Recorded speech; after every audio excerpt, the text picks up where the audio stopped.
যুক্তরাষ্ট্রের লুইজিয়ানাতে রোববার সকাল 6টার পরে ঘটে গেছে মর্মান্তিক ঘটনা। শহরের একটি আবাসিক এলাকায় শুরু হয় রক্তক্ষয়ী হামলা। পুলিশ জানায়, বন্দুক হামলায় 1 থেকে 14 বছর বয়সী 8 জন শিশু ও কিশোরকে গুলি করে হত্যা করা হয়। এটি ছিল ডোমেস্টিক ভায়োলেন্স বা পারিবারিক সহিংসতার অংশ। পুলিশের ধারণা, নিহতদের মধ্যে কয়েকজন হামলাকারীর নিজের পরিবারের সদস্য। এতে মোট অন্তত 10 জন গুলিবিদ্ধ হন। 2 জন প্রাপ্তবয়স্ক নারী গুরুতর আহত অবস্থায় চিকিৎসাধীন রয়েছেন। একজন কিশোর আহত হলেও তার আঘাত প্রাণঘাতী নয়। পুলিশ জানায়, ঘটনাটি একাধিক স্থানে ঘটে।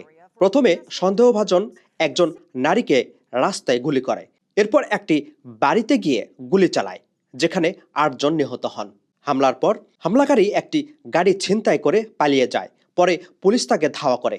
ঘটনাস্থলের পাশের এলাকায় পুলিশের গুলিতে সন্দেহভাজন নিহত হন।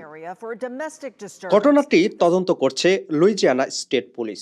পুলিশ জানিয়েছে, সন্দেহভাজন একাই এই হামলা চালিয়েছে, তবে তার পরিচয় এখনো প্রকাশ করা হয়নি। ঘটনার পর পুরো শহরে নেমে এসেছে শোকের ছায়া। We have hurting police officers, coroner's personnel, fire department, sheriff people, and this affects the entire community. So we all mourn with these families. বারবার এমন ঘটনার পুনরাবৃত্তি নতুন করে প্রশ্ন তুলেছে, কবে থামবে এই সহিংসতা?